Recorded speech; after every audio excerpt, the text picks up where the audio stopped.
Three, two, one. Hi, how are you doing? My name is Steve Walters, and my co-host and esteemed friend, Matt DiMaio, is with us tonight from Be Smarter Faster, where you can learn everything faster and easier. In this video, we're going to be discussing three important parts of goal setting that's going to greatly benefit you in school, work, and life, along with a great bonus that could be a real life changer when you need it later. Matt, how you doing today?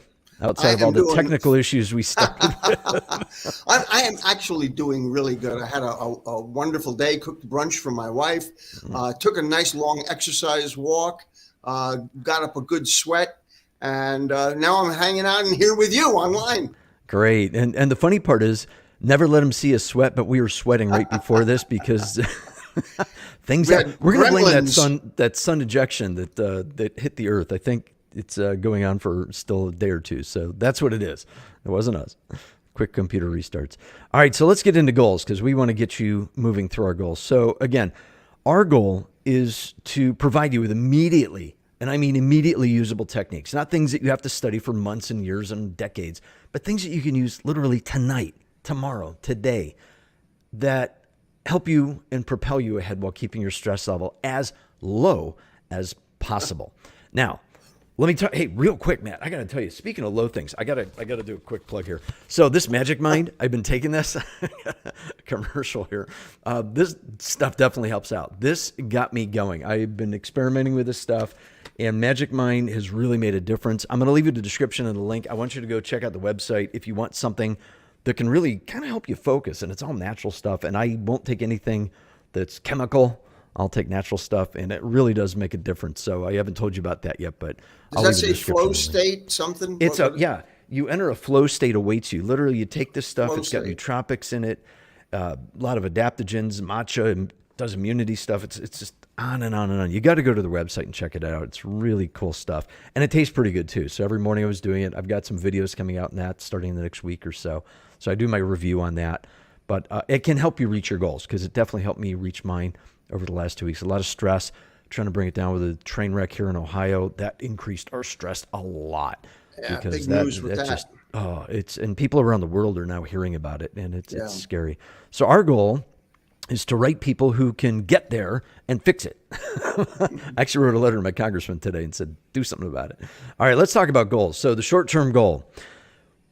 In my world, a short-term goal is something that you can accomplish literally in 30 seconds, to maybe a day, to maybe a week, or depending a month, but not much longer than a month. But it's based on who you are and what season of life you're in and what you're doing. So Matt, what's an idea that you have about short-term goals? What's your time period on that? I give you an example of something personal because we talked about it just a moment ago. So my wife and I, now that my daughter is away at college, my wife and I wanted to be able to make Sunday, especially Sunday in the late morning, early afternoon, special. So we're back to something that we used to do when we were dating, and that is I cook brunch. And so we made a goal recently that on Sundays, Daddy makes brunch. Great. And what kind of time period do you have to do it in? However long that it takes me to do it. So that's kind of I'm pretty quick at it. That's good. Well, that's a short-term goal, is to get it done and on the table while it's still hot. In the belly. In the belly, yeah. Again, so that's short-term goals. And again, and it depends where you're at too. In long-term goals, these are things that are a month, maybe a semester if you're still in school, a year. It could be a decade. It could be 20 years. If somebody wants to save up money to buy a house when they're 16 to 18 years old, it's definitely not a short-term goal. Unless you hit the lottery, you got a killer website that you're making a lot of money on. Well, they can keep a short-term goal to put aside a set percentage of their income each week. And so that would be something that, okay, this week I accomplished that goal, and the following week I accomplished the following goal, and so on. Yeah, and Jack puts in a good thing here. I need to be disciplined and set some short-term goals, focusing too much on the big picture. And Jack, you are, let me tell you, I've got 70 big pictures on my calendar. I can't show you them because I turned off my calendar, but I have 70 big picture things. And each of those in my head and sometimes in paper, I use Post-it notes. You can see, where's my Post-it notes behind me? This little, it's hiding behind the mic. These are the cool colors that I've got. Those are my Post-it notes, and those go all over my desk. Those become my short-term goals. And those I knock out. And then as I get them done, towards the big picture. I crumple them up and throw them over in the recycle bin. And if I don't get them, the dogs find them and kind of move them around the house a little bit. So definitely, Jack, short-term goals definitely are the foundation for the big goals. And it's a state of mind. That's a short-term goal, by the way. I have a short-term goal to make my short-term goals and keep them short too. Don't let them get too big. So speaking of short-term goals and long-term goals, I have been working on a goal-setting course that is on Thinkific. It's not there right now. It's in draft format. It should be done fairly quickly. I've got 5 videos in there. There's a lot of what I call personal responsibility projects. So there's a lot of activities in there, and it helps people really advance some of the thinking in this. And it kind of forces you to do things. I don't like the word homework. I use personal responsibility project. I've got a link in the video that if you leave a comment on here or just write me, DM me something, I'm going to give you 40% off discount on that course and any of the other courses that I start up over the next year or so. So those are going to happen pretty soon. And it's been a long-term goal for, 11 years. So the short-term goal is to get it done this month. So that's my other big goal. All right, let's move on to the next part of goals. Smart goals. Right, yeah, exactly. You want to define what a goal is, because a lot of times I think that people have difficulty distinguishing or differentiating between goals and hopes and wishes. Oh, yeah, because wishes are what you do, and then you get out of bed and the floor's cold, well, at least here in Ohio, and we wake up and it's, my wish is frozen feet. No, my wish is to be in the closet where it's warm and get my socks and shoes on. But a SMART goal is this. It's specific, it's manageable, it's attainable, it's relevant, and it's time-bound. Now, Matt, what do you have more? What's the SMART, the SMART? Which one of those do you think is the most important part? Well, it's like, what's the most important part of your car? The it's door. it's the part that's not working when you need it. Yeah. I mean, some people say the key, the steering wheel, the nut holding the steering wheel, the gas. I think the door, because if you can't get in, you can't drive. So. Well, it's whatever's not working at the time you need it, because that's what's going to stop you from getting where you want to go. Mm-hmm. So all of these are going to be equally important. But you said manageable for M, and I use the word measurable. You need to be able to define it in a measurement. So specific and measurable. So, for example, if you said, my goal is to make more money, and you were walking down the street and you saw a penny laying on the ground and you picked it up, well, you accomplished your goal. You now have more money, that penny. But that doesn't really accomplish what you had in mind, though. Right. Now, just to add on to that. That's why you got to be specific. Yeah. While you're looking for that penny, by the way, use your peripheral vision, because if you're looking down all the time, that means you're probably stressed or depressed. So look up and use your peripheral vision to find those shiny pennies. That can help out. All right. So SMART goals are SMART: specific, manageable, attainable, relevant, time-bound. So those are the ones and they vary. I mean, I've seen achievable, attainable. I've seen relevant. There's a couple variants, but I use the one that I'll say is 80% used. So the T is something that I want to point out, that it's time bound. There needs to be a time limit. We just had the Super Bowl last week. And when you take a look at professional sports that have a time limit, when are the most exciting plays of the game made? They're played, the players do their very best as the clock is running out. And so when you have a time limit on your goal, it forces you into a more intense and more disciplined state that, hey, this is something I plan to accomplish. Time is running out. And that's when you put forth your very best effort.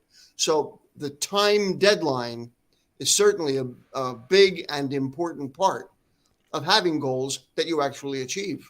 And the first thing that comes to my mind when I hear time and goals is procrastination. Because hey, I don't compete with me on procrastination, because I will win. I've already won. Don't play the game. I've been doing it for decades.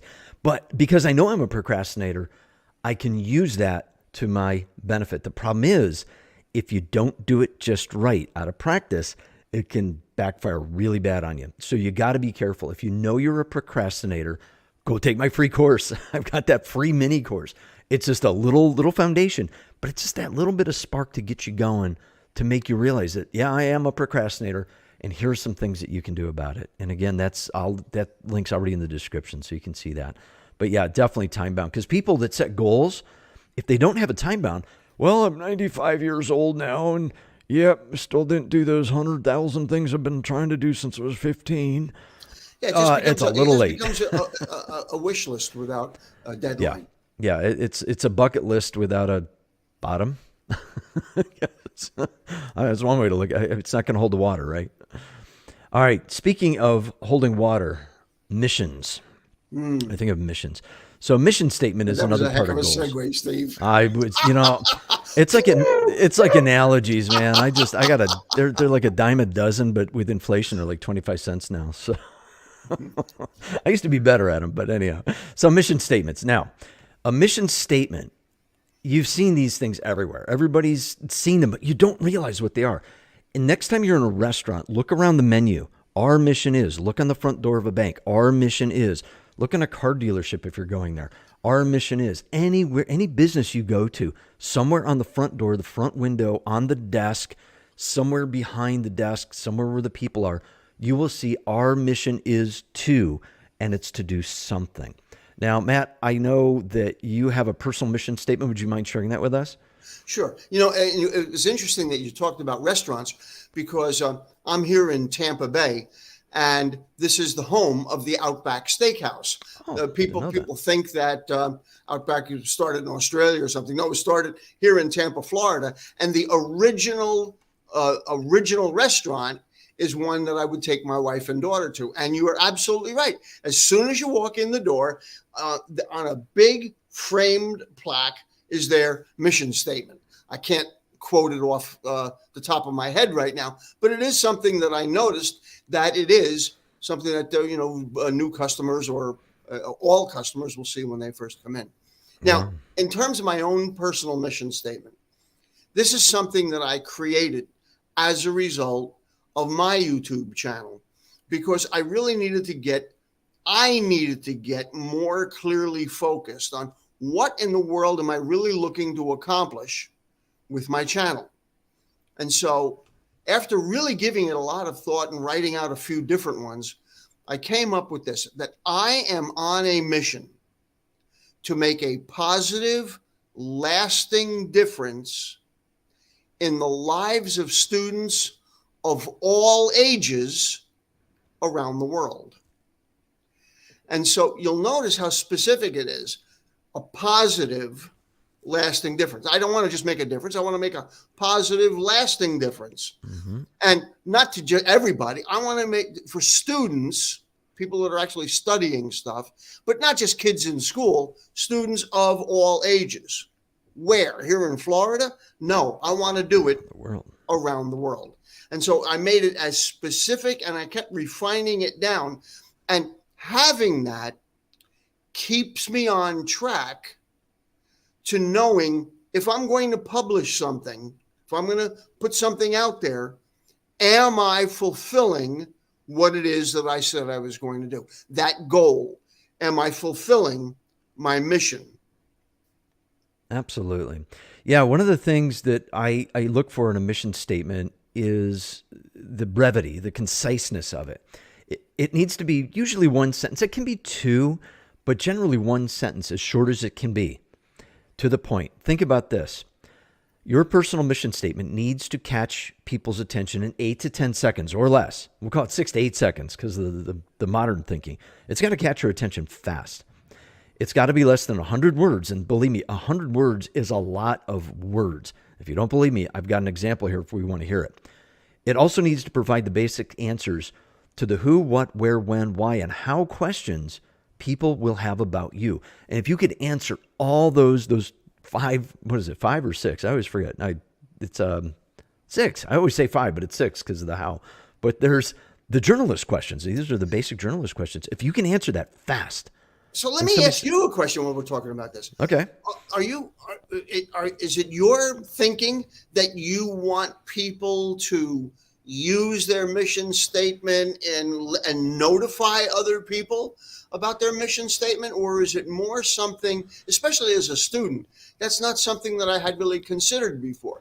Or sometimes I'll talk about my mission statement with, if people ask me about my channel, but it's not something that I go around telling people. No, so you don't just walk up to, hey, that? my name's Steve. You want to hear my mission statement? No, it doesn't quite work that way.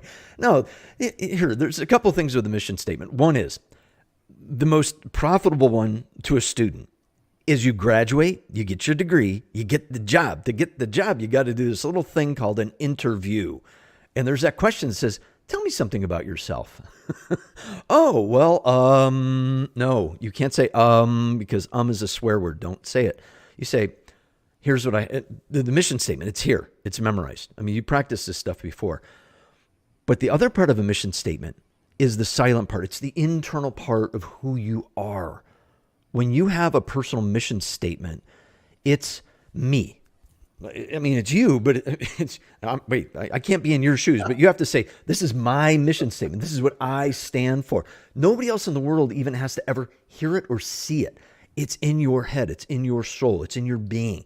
It's who you are. It's your go-to place when things get tough. Think about it that way. It's when you have to retreat back to your internal safe space, because that's technically the only real safe space I believe in, unless you have one of those security rooms. But it's in your head. My mission is to do this. Yeah, the world is ending around me right now. I don't care because this is my mission statement. Boom, that's focus. That's hyper-focus. So that's what it is to me. That's what I want people to get out of it. Yeah, see, now that's useful. Does that sound too passionate? Should I go harder? I can. That is a useful way of using something that could be easily passed off as just merely philosophical. It helps you define yourself, because if you don't know who you are, you're going to have a tough time in life. Yeah, and if we get knocked off track, which happens a lot, I mean, if you're a YouTube creator, you know this instantly. You may not admit it, but it's hard. It is really, really tough and hard. I think it's even harder for students. You've got so many different classes, so many different options to pursue in life. And you've got life, yeah. You're young, you're getting started, and you've got so many different potential options that these are going to be important decisions to make. And if you don't really have a clear grasp of who you are and really what's important to you and what it is that you want to dedicate yourself to, you're going to have a hard time in life. Yeah, you know what? I think I should read this example I have. I wrote this from a student base. This is exactly a 100-word mission statement. Okay, this is what I call the rough draft. But I want you to listen to everything that I put into here. I'm not going to go back through it, but listen carefully. So, especially if you're a student, listen to this. I am a full-time student who is committed and proactively involved in my own success to graduate college with at least a 3.0 GPA in business management, so I can enter into an MBA program that will give me the best chances of being hired into an entry-level position. I aim to develop usable skills and practical experiences at every opportunity available, all while attending all of my classes, completing all of my assignments on time, and with the highest of standards. I will be seeking out new information while expanding and deepening the knowledge I have already acquired. That's exactly 100 words. That took me weeks to get it that way. Now, it may be a little bit clunky, and it is. If you read it silently, it's smooth. But this gives you an idea of how much information you can pack into 100 words. Now, if somebody said, write me a paper of what you stand for, give me your mission statement. Boom, there it is. 100 words or less. You nailed it. Yeah. And you have to use those contracted words too, because if you go that is, or it'll go 101. So I want you to think of this. Think of your personal mission statement as a very descriptive and concise operating manual for yourself. How's that for a good analogy?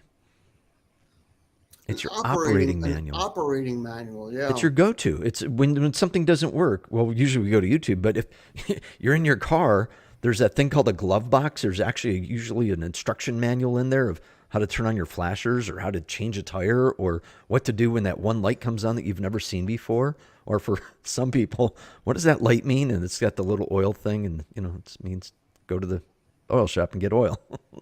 But it's your own operating manual.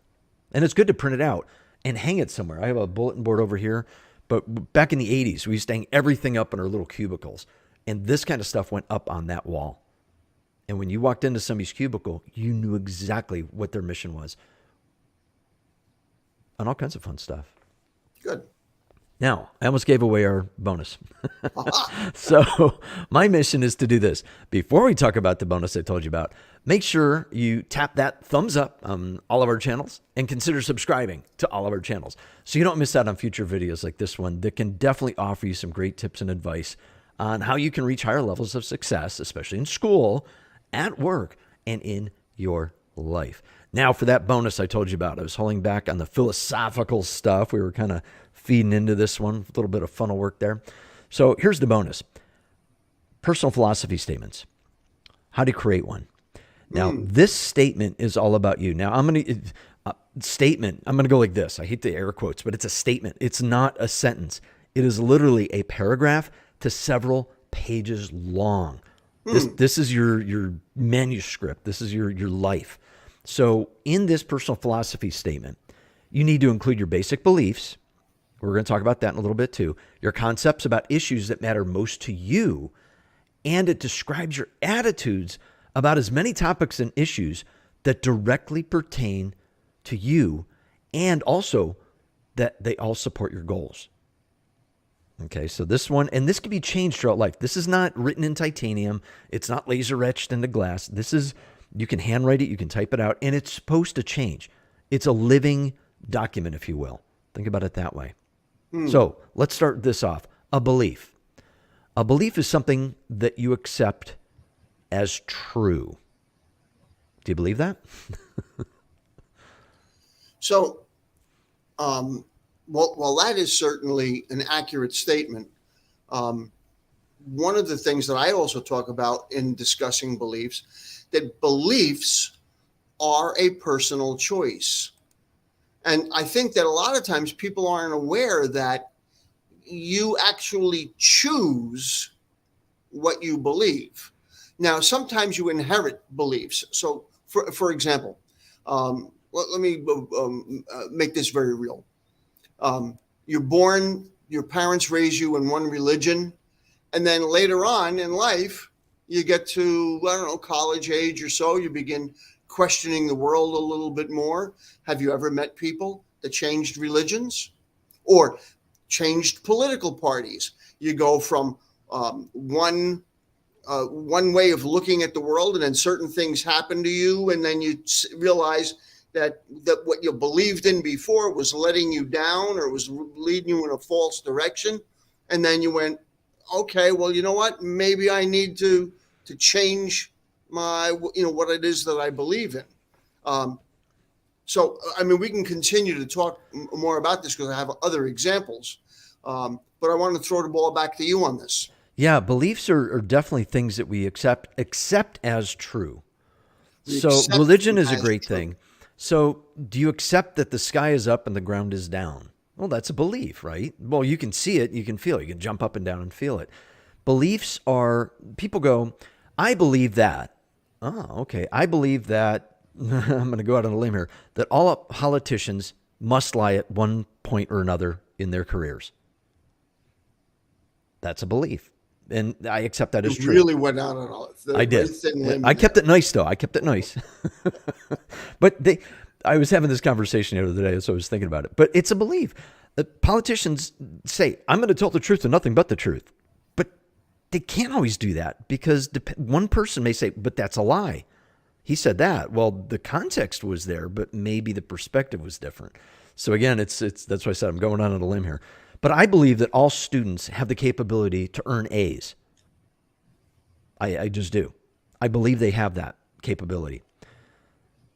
The problem they run into is a roadblock called a teacher that maybe doesn't like them because they have, the opposing political views. I've run into that before where you're getting an A-.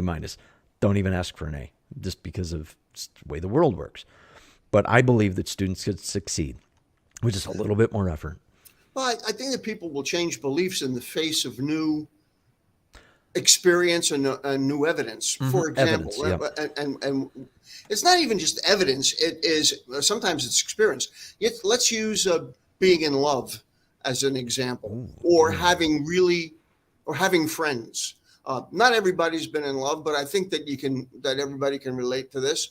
You're in love with somebody, and that other person cheats on you or does something stupid and loses your trust, and then you fall out of love with them. So you believed that you loved them and that they loved you, and then something happened where you realize that no, they didn't love you, and so now your belief completely changed. Or friends, maybe you've got some friends around you where you believe that they've really got your back, that these are people that really care about you and care and have your best interest at heart. And then you find out that some of those friends are talking trash about you behind your back. And then all of a sudden you realize, wait a minute, I used to believe that they were my friend, and I come to find out they're not my friend. And so your belief then changes from they're my friend to they're not my friend. So it's not just philosophical things that'll change your belief, but it's actual practical, tangible things in the real world that can smack you down and give you a dose of reality. Yeah. Speaking of reality, something else I was thinking about is that a belief is something that you feel so strongly about that you're willing to make sacrifices to uphold your convictions rather than change them also. Oh, how many thousands? Say that again. A belief is something that you feel so strongly about that you're willing to make sacrifices to uphold your convictions rather than change them. I want everybody to just just take that in for a moment. That's some profound and deep stuff right there. Yeah, that's pretty crazy. So here, let me get that up here. I'm going to see if I can do this real fast. And there we go. So there it is up on the screen. So I think there's been, I'm going to guess we're a couple 100,000, maybe a few million people have died in time because of this. Having been in Italy, being in the Colosseum, knowing what has happened in those parts of the world, those are some pretty strong beliefs, for somebody martyrs. Yeah. Literally being willing to die for what you believe in. Yeah. Now, we're not asking you to do that at this stage of the game. You got to pick and choose your battles. Yeah. But, and there's an expression that actions speak louder than words, because just because you say something or you feel something, that is not necessarily a belief. I see people that are hypocritical all the time. There was something, good. What is Jack saying? Ego, personality, and beliefs are malleable. Yeah, absolutely. So, I see people that are really hypocritical. We have. I was reading a news article about this politician in the state of New York that is, he's all about road safety. Meantime, this character has gotten more than 80 traffic-related tickets. Not parking tickets, right? And he's big on the climate change thing. Meantime, he's driving two big old SUVs. I was going to say a Ford F-150. So if you don't practice what you preach, you really have to question whether that's something that a person believes. I will understand more about what you truly believe by seeing how you act. You've heard it countless times. Actions speak louder than words. Yep. Yeah, that makes me think about attitudes, because attitudes is the next part of this. And attitude is how you feel or think about people, places, or things, which could be kind of the hypocrisy thing. So it's a perfect segue. So you got credit for this segue, Matt. I don't know. Do I have sound effects in StreamYard? I don't know. I'm going to have to figure those out. I'm sure they're there somewhere. So anyhow, let's talk about attitudes. Now, an attitude is, I have a bad attitude, or you have a really positive attitude. Well, yeah, that's there. That's a feeling, but an attitude is more than that. It's when you see something, what's your attitude about it? When I see certain news stories, my attitude is usually of disbelief, because are you serious? No way. This can't be happening. What do you got? Your attitudes are going to be colored by your beliefs. Yep. So certain people, I don't watch television news. I get my news from me doing my own proactive research. I don't let the news necessarily come to me except for, new information, and then I'll go and I'll do my own research. However, many people will choose the news outlet they want to get their news from because it aligns with their preconceived beliefs.